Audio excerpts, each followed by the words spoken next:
There's the clock. We're live. What's up, everybody? What's up? Joe Azubuike here, my co-host, my brother Jay Azubuike. And we've got Alexandra Erlich today. We're going to be talking about Alex. credit. What's up, Alex? Good to see you. So good to see you guys. Zoe, you should start every single one that way with the. I know. I like that. It's just, right in the camera there. The sound effects. Make sure your hands are all lotioned up though when you. Yeah, I know. You're right. I'm kind of ashy there. Test, a little ashy in some places. I don't know. Ashy fist. Hey, Alex, we're gonna ask you to give yourself a little bit of an intro here, but Jay has a favorite question he always loves to ask our guests. Jay, go ahead. Just take it away. What's your favorite question? All right, Alex, which one of us is older, Zoe or I? Only because if I'm not mistaken, I actually know the answer. I think it's you. As in Jay. Me? Yes. Okay. Well, that doesn't wait. Time out. Why do you think you know the answer? Because I could have sworn the first time you and I met, Zoe, that you mentioned that you were the youngest. Oh man. Okay. Well, Jay, reveal. Zoe's not the youngest. Zoe's the oldest. Ah. I'm the youngest brother. My sister's younger, but out of us three brothers, I'm the youngest. I knew this youngest came into that conversation somewhere, but you know what, Alex, we're not going to give you a hard time on that one because there's a lot of moving parts in our family, so I don't expect you to remember those conversations. But bro, she didn't have a conversation. It's just the wisdom over the years. She just, something sticks in her mind. She just knows she thinks I'm the oldest. Yeah. It's not a conversation she had with you. So you guys could have both bailed me out and said, Zoe, that we've known each other for so long that conversation was so long ago, and that in our old age, I somehow flip the script. Right.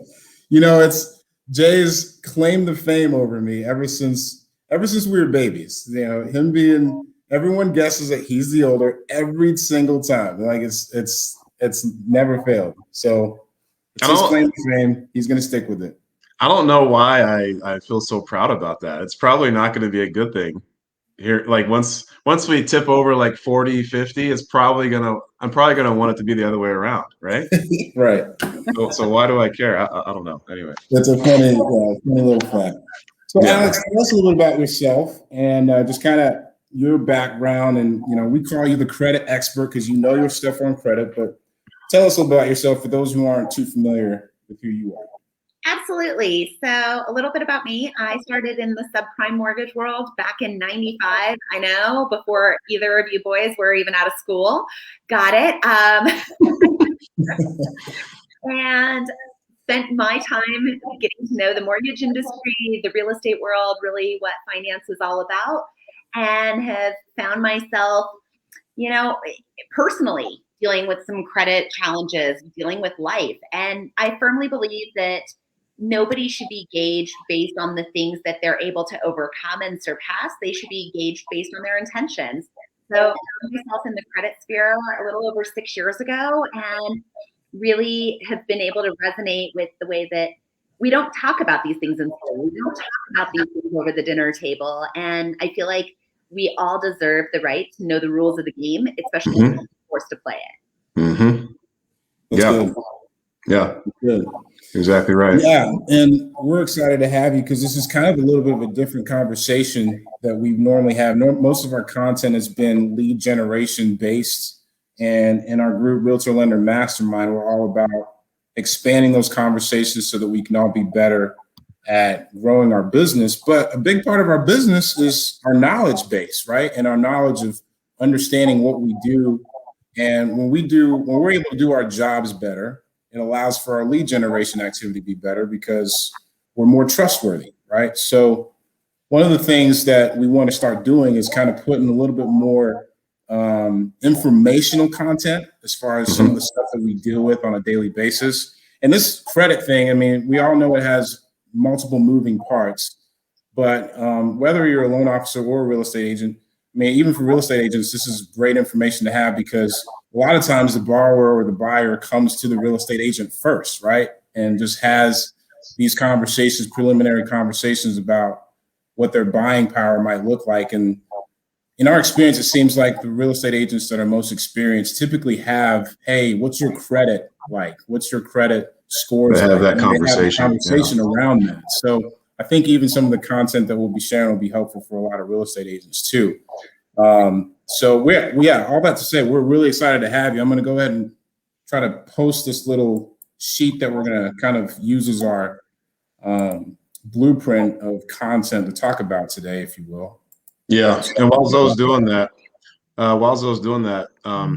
you guys can use Alex as a resource. I mean, there's no one I know at this point that knows credit, understands credit better than she does. So if you are having conversations or come across something that you aren't quite sure, how to spin it or how to, what to make of it, Alex can be a pretty good resource for you, just to call her and ask some questions. Or if you end up having a referral, to send her way, for someone who does need some credit repair, she's a good person for that. Yeah. Thank you. I appreciate you guys. I mean, I think it's so crucial and relevant that people understand that credit is really what they make of it. And as long as we keep our goals front and center, that how we reach them doesn't always matter. I actually did a workshop some years ago where the entire premise was, how do you get across the room? The goal is to get across the room. How do you get across the room? And nobody in the entire workshop was allowed to get across the room in the same way. So whether it was skipping or jumping or hopping or whatever else, how you got across the room didn't matter, but you couldn't replicate anyone else. And it came down to really a proactive, illustrated example of, okay, what matters is the intention, not the actual mechanics behind it.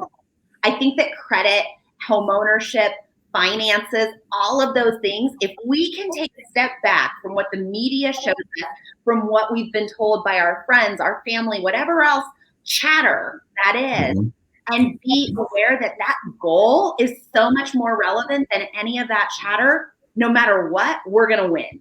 Yep. And that goal will drive you to figure out, what steps to take to get there. So Absolutely. I love that. Absolutely. Cool. Well, we've got this little chart up here and we'll kind of pop it back as we go. But we're not going to do a full deep dive into all of this. We're going to talk a little bit later about, CEs that we're going to do with Alex and basically get your full 2 hours in and get a full understanding of how all this works. But we're going to touch on some of these points. And so what we're going to kind of do is we're just going to, ask Alex certain scenarios that fit with this pie here. Okay. And so the first one that we're going to talk about is payment history. And I guess just in general, Alex, can you give us give us a summary of what we're looking at here as far as just the pie? And then I'm going to ask you a question about the payment history, just an example of how that actually plays out. Absolutely. So basically, there's different segments within what goes into the credit score. And just to also give our little disclaimer, our little fine print at the bottom of the page, anything we're talking about today, we're talking about more so from a mortgage-minded mindset. There's over 60 different scoring algorithms in existence. Out of those, only 3 are being used in the mortgage world. So today, we're really focusing and honing in on those 3 to deal with mortgage. And all of the principles I'm talking about, no matter which model we're discussing, are still going to put you in an advantageous position. Just know that for different industries, there's different risk levels and that those different models may come into play. That being said, what we're going to talk about today is payment history. It affects 35% of your entire score. Your balance versus limit affects 30% of your score. 15% of your score is going to be your length of history. And then equal 10% each is going to be inquiries and types of accounts. Love it. So with the payment history one, it seems like sometimes that gets a little interchanged with age of accounts. But let's say we have a client that they have a car loan that showed up on the initial credit report. They're not qualifying because of that car loan, right? They get it paid off, okay? Now, depending on how long that car loan has been in existence, that's contributing to their payment history, I'm assuming. But if they get that paid off, can they expect their credit scores to improve because now they have less debt? Or will that actually impact their credit scores adversely? So I love the question, and that's going to depend on the rest of their entire profile. They could have no other accounts in which it's going to affect it adversely because it's going to close out their only open line of credit. If they have 5, 6, 7, 10, 20 accounts, it could actually substantially help their score because it could be closing out the shortest held account, thereby lengthening their average length of history. So actually your question really does feed into the length of history more so than the payment history. Let's talk about the payment history a little differently. I'm going to give you guys a cheesy analogy, but I think that this is both consumer and business friendly, just to put in perspective, because we could really spend another 3 full days talking about exactly how in the mortgage world the payment history factors. Right. Keep this really nice and light. So take this piece of the pie, this 35%, and we're going to think of it like a funnel. And every single payment that we ever make goes into this funnel. And I want you to think of it like a bubble, a nice little bubble. Every payment that we make on time, just like when we log into Credit Karma, freecreditreport.com, whatever it is, it's a bubble. It's a little green circle. Every payment that we make on time is a green circle. And when that account is still open, the lights are on that green circle. It's bright, it's shiny, it's all good. And as soon as we pay that account off and it goes to a closed status, the light bulb switches, or the light switch switches down to off, and we dim the light. It's still green, it's still good, but you can't see it as clearly. Then we also have it in a funnel. So the further down, the more new payments that come on top of it, the less weight it has because it's not as visible. Any late payment we make, any negative payment we make, anything that goes to collections or charge off or a negative status, think of it like a red bubble. And so that red bubble isn't just in there mixed in the green. It's a red bubble with strobe lights, sound effects, and almost think of it, if you've ever had kids, I know you gentlemen have plenty in the family, those bouncy balls, you hit them, and then all of a sudden it's like, what just happened? It's a party in here. That's the late payment, except for it's not a good party. It's kind of like I walked into a party and I'm not dressed for a party. Yeah. Gotcha.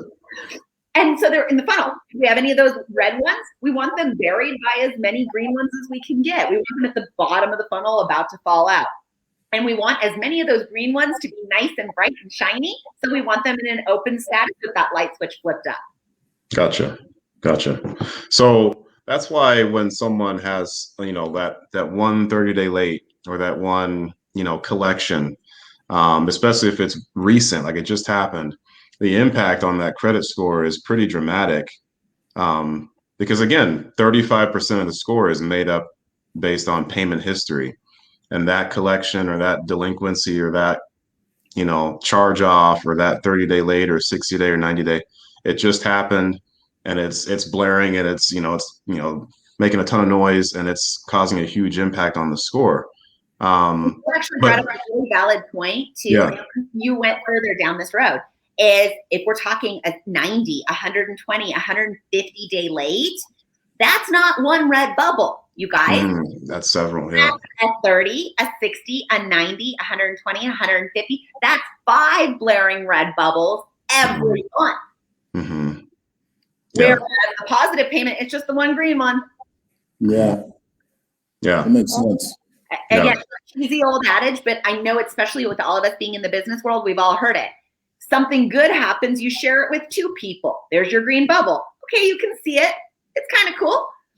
Something bad happens, you share it with 20. There's that massive red bubble that you're like, okay, everyone saw that. Right. Yeah. Can you, before we switch on to the next topic, can you kind of just briefly explain what someone can do if, they've had a bad history with payment history and they have several of those red bubbles? like what's the most efficient way to start working on that? Is it just time going by because those are on there, there's nothing you can do, they just need to get older, or is there anything they can do to improve that score so they can buy a home quicker? 3 pieces to that. Number 1, it's never too late to start at ground zero. Mm-hmm. So yes, starting today, making a new commitment to not be late on those payments. And also, mind you, the only thing that becomes a red bubble is an account that is more than 30 days past due, and only an account that reports to credit. So if you're late on your gym membership, who cares? I mean, it's not like I go to the gym anyway, so I can be late on that. Not that either of you can relate, but that's okay. If you're going to be late on your cell phone, that's okay. If you're going to be late on a medical bill, like there's so many things that you pay every single month and you don't even think about it, that you can be late on without it having massive consequences. Yeah, just don't let it go to collections. Yeah, don't but the only thing that's going to report as late is a 30 or more day late account and things that are on your credit report. So things like a car loan, credit card, student loan, mortgage payment, things like that. Now, Gotcha. That's part 1. Part 2, guess what? You never know if you don't ask. So I 100% encourage you, if you have one off, if you just, oh my gosh, I don't know what happened. I changed banks. I thought it was on auto pay. I didn't fix my auto pays. This is the first time it's ever happened. Call the creditor, ask them, hey, could you just give me a one-time courtesy? You can see it's a fluke. You can see it's never happened before. I promise it'll never happen again. You don't know if you don't ask. Key thing whenever you're asking for anything, same way that both of you gentlemen can relate to in your marriages, is you do it nicely. You take the blame, you own it, and then you ask nicely. Gotcha. Yeah. Okay. That's good. Cool. That's good. And the third piece on that is, what else can we do? We can make as many positive payments. This isn't the time that you bow out of the game and fold. This is the time that you double down and you start making all of your payments religiously, so that we go ahead and bury that red stuff. Gotcha. Cool. Next topic, Zoe. Yeah. So, and I see Thomas has got a question here, and I think it's probably going to play into our next section here. So, Thomas, hang tight. We'll circle back to your question because we're going to get to the collections piece. But let's talk about inquiries next. You want to talk about balance versus limits next, because it's the next biggest category? Yeah, good call. We can go with balance versus limits.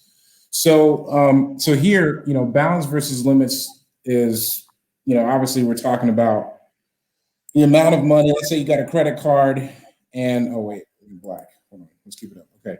Let's say you got a credit card and you got a limit of 15,000, but you got a balance of 12,000, right? So that's an example of what this section is talking about. But as we can see, this along with payment history this is the second biggest category. So the question and the scenario that I have for you on this one, Alex, is what happens when you have revolving limits, right, mixed in with installment payment limits? Is the installment payment limits calculated into this with the same level of? Are you saying basically so I think you locked up. Alice, can you hear me? Yeah, I can hear you.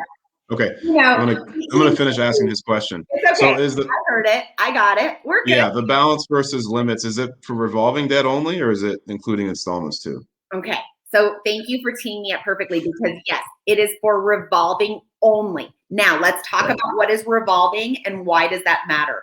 Revolving matters because this is the coding that the computer has been programmed to read for and find. So can you hear us? Yeah, I think we're still on. Yeah. So you froze up there for a second. Yeah. So we kept going. I think we're back. Okay, were you talking the whole time? Were you talking the whole time? No, I was waiting. I was hoping to get you guys back. I thought I lost everything, but I think we're still on. We're If good. someone's watching, can you comment and say that you can see us okay? Everything's good? Are we all frozen? Yeah, I think we were all frozen for a second. Okay. All right, Alex was answering the question. Now we're bantering. We were good. So I'm going to keep us on task, keep us on time. Basically, where we left off is that how do we perceive this category, and does it mesh with underwriting versus the score as to what types of accounts are included? So for the balance versus limit category, the only type of account that is included is a revolving account. And when I say revolving, I will break down what that means in just a moment. The reason it's important that we keep that revolving commentary in mind is because that is what the computer has been programmed to look for to count something in this category. So what are examples of revolving accounts? Examples of revolving accounts: Visa, MasterCard, American Express, Discover. Some additional examples of revolving accounts: home equity lines of credit. They go about 50-50. Some of them are coded revolving, some of them are not. All of your store credit cards. Again, there are some that are done as true installment loans. However, the majority are done as revolving accounts. And then in addition to that is an overdraft line of credit, possibly tied to a checking account. A secured card is usually coded as revolving. Any personal line of credit. These are all things that are coded as revolving. Now, also note that in this 30%, what we're looking for is a ratio. So what is a ratio? A ratio is a perspective on the balance versus the limit. So as Zoe was talking about, for example, if I have a card that has a $15,000 limit, a $12,000 balance, I would divide the 12,000 by the 15 to get what my ratio is. The goal in this category, again, you guys, we're keeping it really nice, broad overview.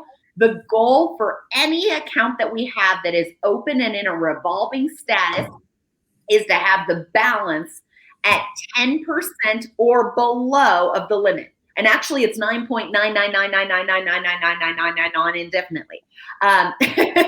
We want those nines. It's all good. And the goal is to be below that threshold every month. Now, let's put that in perspective.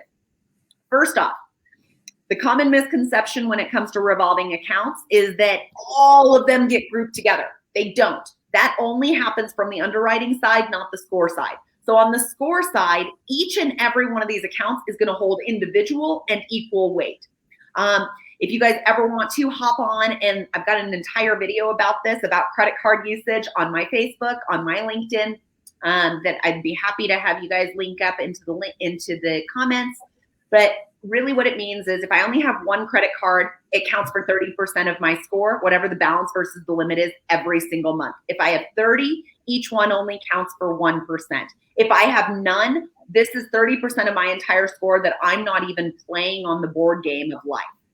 Gotcha. So we have to have a revolving account. Does that revolving account have to be something we use every single day? No. Do I want you to? No. Am I encouraging debt? No.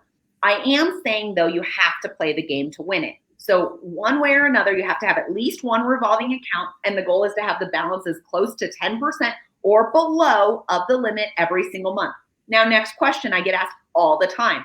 I use my card for business. I want my points. I want my cash back. I want my miles. I want my goodies. Gimme, gimme, gimme, gimme, right? We live in an instant gratification society. Everyone wants something for free. This is the only thing that you're going to get for free in life other than your mother's love is points and cash back. So that being said is if we look at it that way, what do we do? We know we're not going to pay the bank any interest. We know we're not going to pay an annual fee. Everyone knows that these are the logical ways to have a card.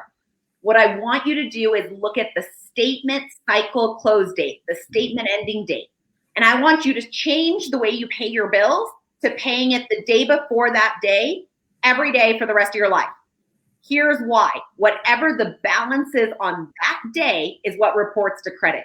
I hear no less than twice a week from somebody going, hey, Alex, I got told to talk to you about my score. I'm just trying to get that extra 10 points. I'm trying to get that extra 20 points. And I don't understand. Why does my card show that I have a balance? Why are you telling me to pay it off when I pay it in full every month? I guarantee every single time I ask them, so are you paying it around the due date? The answer is yes. So all you have to do to get the computer to read the same data that you want it to read, which is that you're responsibly, efficiently using a card just to play the game, start paying it the day before the statement cycle close date. That is a gold nugget, guys. Take notes on that. Yeah. One That's of the good. things that we've advised a lot of folks with that is, get to the habit of actually making your payments every week. Just pay off the card every week. That way you keep your balance from getting so high that it's discouraging to pay it off at the end of the month. And you're also letting your balance reset to where by the time it gets to your bill cycle date, it's going to show a lower balance as well. So that's another little tip. But I like Alex's rule better than that because it was simpler, and there's still a chance that if they paid it off each week, they could still end up having a balance come the statement cycle because they still miss that cutoff. So paying it right before the statement cycle date is like the simplest gold nugget ever. I have a couple things on this section. The debt to credit ratio versus a debt to income ratio. People get that mixed up. My mom, I was just having a conversation with mom yesterday about this, though. She was totally thrown off at this lender she was working with because she's licensed too, or this borrower she was working with had a super high credit score, but he didn't qualify because his debt to income ratio was too high. And she was like, if you have a high credit score, doesn't mean you have a low debt to income ratio. And I was like, I think you might be thinking of debt to credit ratio, because if you have a high credit score, it probably means you're not overusing your credit cards, because that would be hurting your score. But she was thinking, how come you can't qualify with on the debt to income side with 800 credit score? So can you explain the difference and how DTI has nothing to do with your credit score, but the debt to credit ratio is probably what they're more so talking about? Let's actually break that into a couple pieces. Yeah. And start with this. Cheesy analogy, you guys. I mean, I wanted to have some fun with this topic. So yes. Who here has ever played with magnets? Like, I really wish I had some in my drawer so I could use it and actually tactily show you.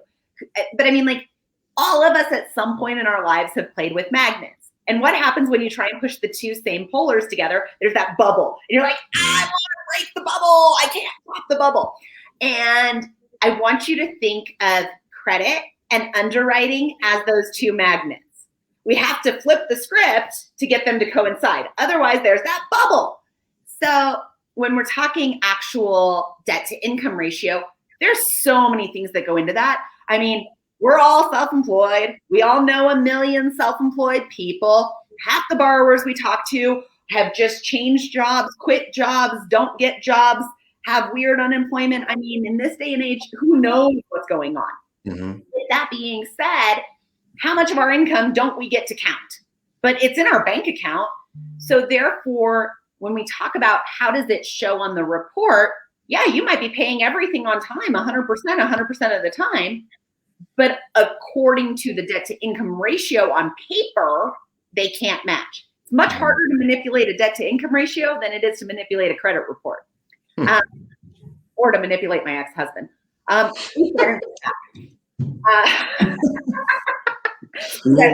right, no, keep moving. Children. I'm going to manipulate my children into cleaning their rooms. Yes. Yes. So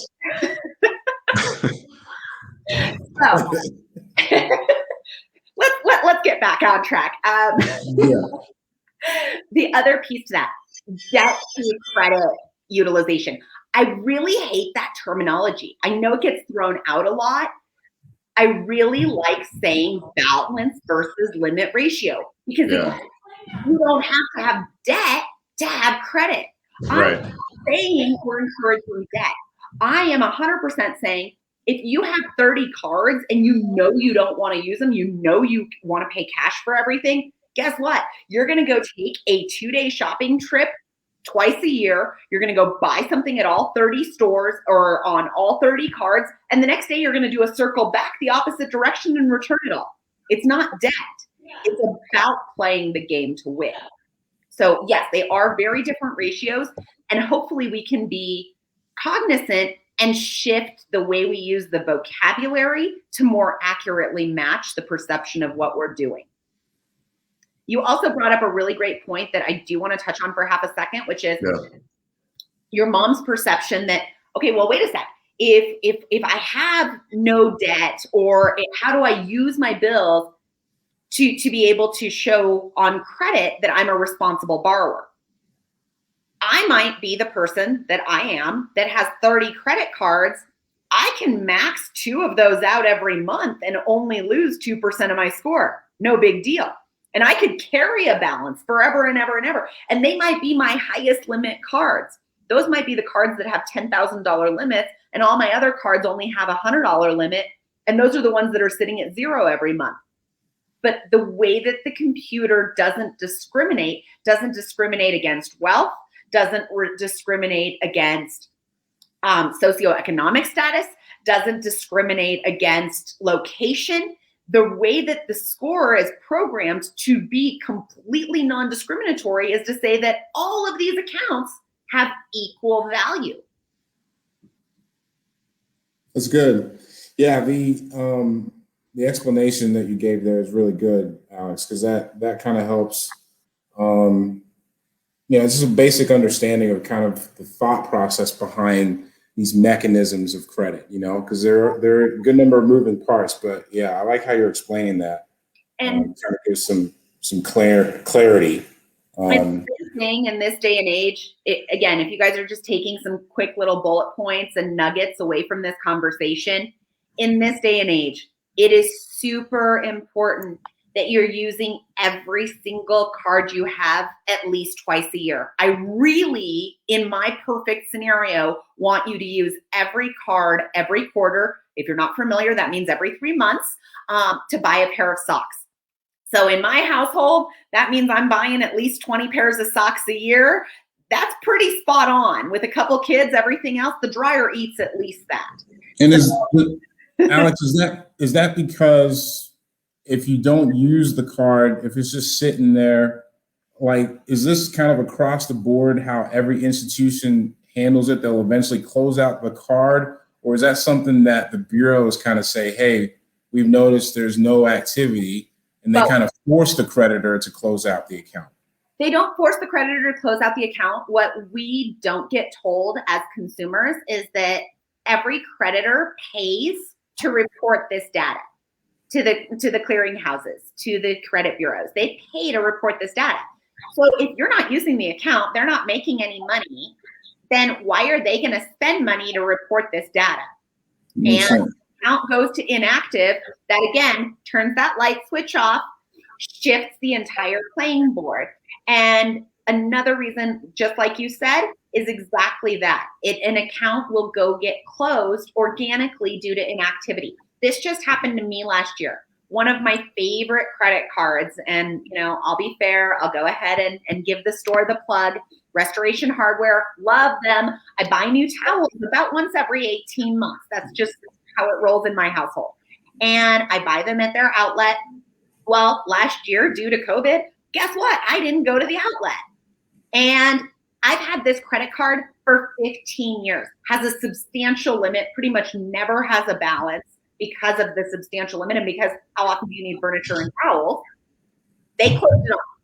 They sent me a letter and said, due to inactivity, we have closed your account. And I was like, wait, whoa. I couldn't go to the store. The store was closed. What do you want from me? It's not my fault. And they're like, well, according to the store, they had online options available for you. They were not, in fact, closed. So you made the conscious choice to not use the card. And so we closed you due to inactivity. Well, I took it upon myself to do a little bit of research. And I'm getting a little long-winded, but I do want to make sure that people hear this. Yeah. The underwriter for Restoration Hardware is a creditor called Comenity Bank. And Comenity had millions and millions of people that took monthly. They took the deferral, they took the forbearance, they did all kinds of stuff. So they sat there with billions of dollars owed by stores that they weren't sure if they were ever going to reopen, and people not making payments, no cash flow coming in. because these are non-transactional banks. These aren't banks that, you know, you can go deposit with and have checking accounts and all that.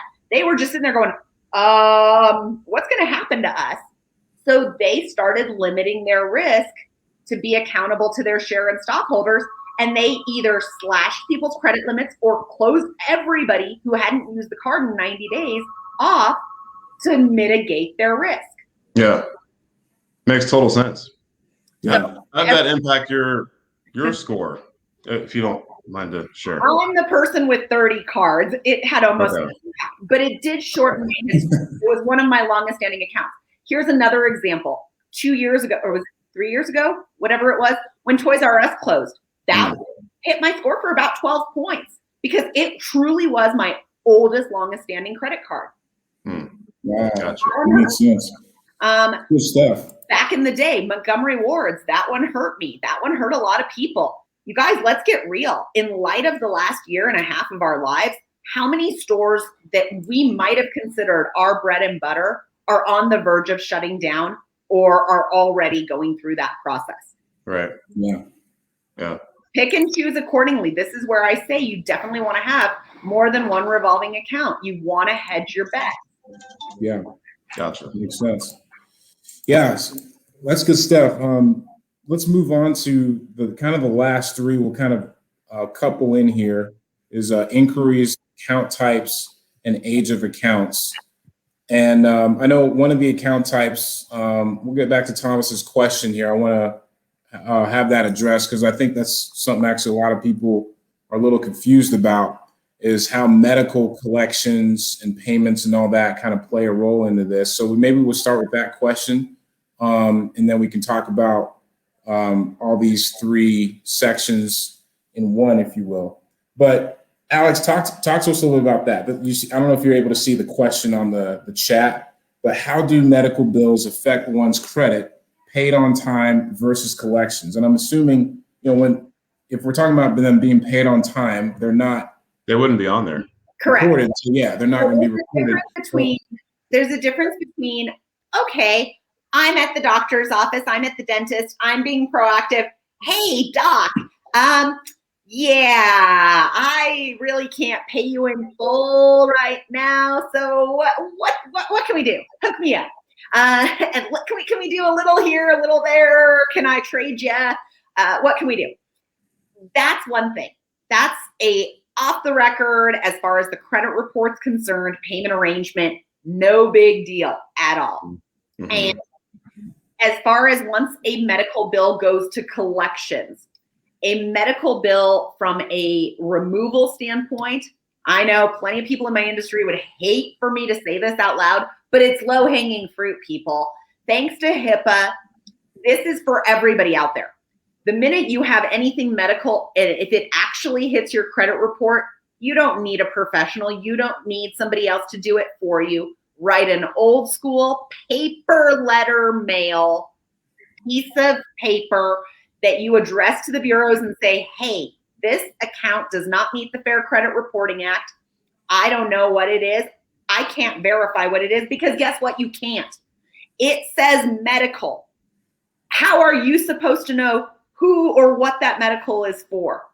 Are you supposed to pay that same $50 to every single doctor, surgeon, anesthesiologist, hospital, dentist, dental practitioner, nurse practitioner, physical therapist that you, your child, your parent, your sister, your brother, your godchild has ever been to and hope that you got one of them right? What's the analogy? Shooting fish in a barrel, you hit it every time. What's the one where you never hit? I'm not good with analogies. So I don't know. I don't have it. Sorry. I thought you were the analogy queen, Alex. It's a mom thing. I don't know how to explain myself if I can't compare it to something else. It's the opposite of shooting a fish in a barrel. Let's go with that. I don't have an analogy for that. It's dating. Can I interject a question, Alex? So when you're talking about, let's go back to the question. So yeah. I think what the question's actually saying is, how does a medical collection affect us on credit? Well, let's think about that. As far as the payment history, there's no payment history. So it's basically one massive red bubble that usually will count for 9 red bubbles, because it's usually what's called a status 9. So 100 or 30, 60, 90, 120, 150, 180 day late, and the fact that it's a collection status. That being said, it'll go in there as 9 red bubbles. And most medical collections won't do a 9 every month. They'll just do a single status 9. That's on the payment history. On the next part, balance versus limit, it's not revolving. It doesn't count at all. It doesn't count at all in that 30%. Length of history, 15% of our score.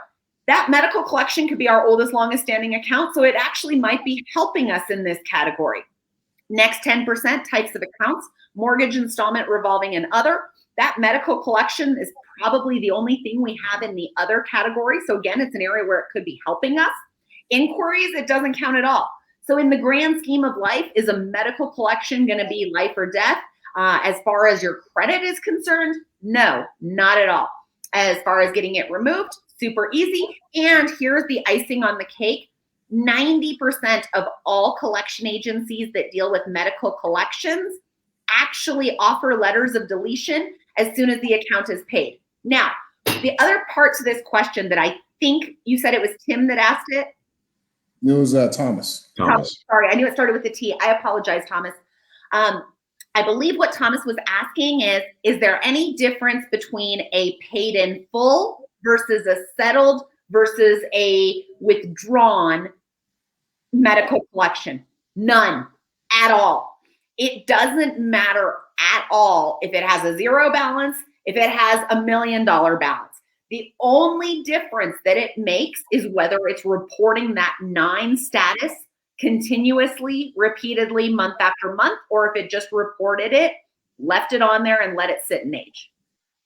Don't most collections go on there one time and then it doesn't keep getting like re-reported each month and keep hurting your score worse and worse? It hits it pretty hard at first and that's it, right? For most true collections. However, we have to think about what led up to the collection. If it's a credit card that had a 30, 60, 90, 120, 150, etc. first, that's doing damage because that's a rolling 120, rolling 150. So every month it's dumping those 7 red bubbles and the collection. If it's a medical that had nothing according to the credit report leading up to it, very, very minimal impact. Or if the account is closed or charged off, then it wouldn't be a monthly reporting. It'd just be the one time. It still can. It just depends. Okay. Interesting. That's a conversation for a whole nother day. Yeah. To answer Thomas's question, if you settle it for less than the full amount, that is okay. If you settle any account for less than the full amount, that's okay. And that is not going to have impact on the score. What's going to have impact on the score is if it's a revolving account and where that balance versus limit falls. I see this with bankruptcy all the time, you guys. People will include 10 accounts that were all maxed out. Of course, that's why we filed bankruptcy. It's okay. You have my permission. If you are eligible and if you need to file bankruptcy, it's okay. You will not have to get the letter B tattooed on your forehead and live for the rest of your life. I promise you don't have to do that. And if you did, the problem with bankruptcy is most of the time, the bankruptcy attorney doesn't mark the box and doesn't notify the creditors to get it zeroed out. So it still shows all of these accounts as maxed out, and the computer can't interpret. The computer doesn't have any logic or common sense. The computer doesn't think rationally. The computer just goes, okay. Okay. Feed me data. Yum, yum, yum. It's like a Cookie Monster. Ooh, cookie. Ooh, cookie. I got it. Like, that's it.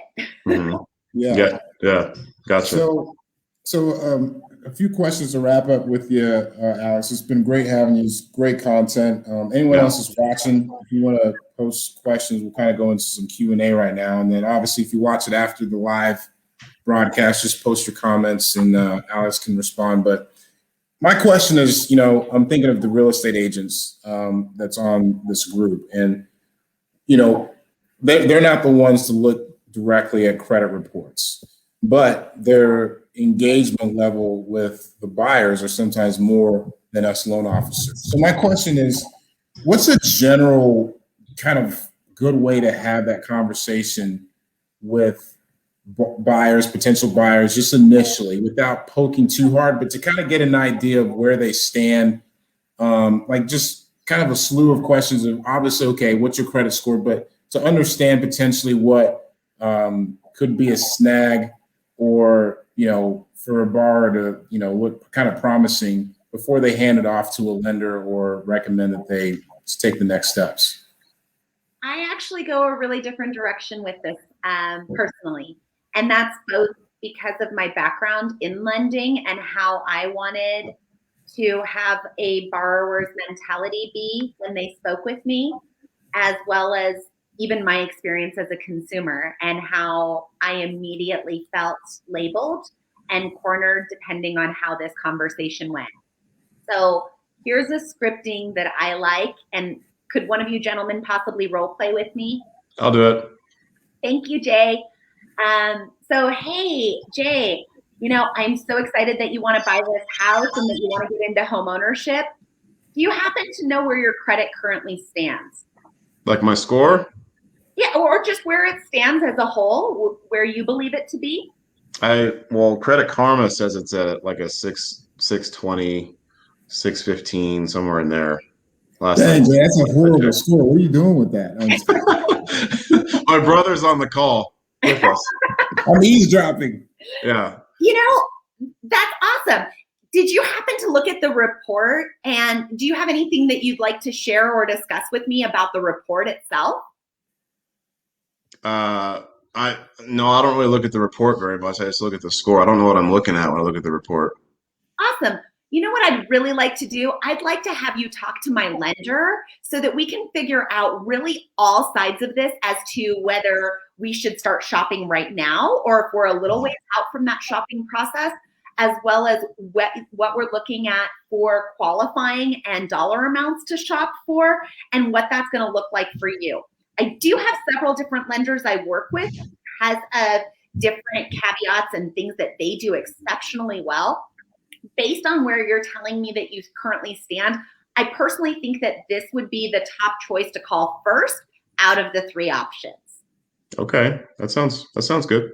Sure. So would you like to call them or do you want me to have them call you? Because I'd like you to do that here in the next 2 hours so I can follow up with you here in about 3 hours and we can figure out when to get that shopping trip on the schedule.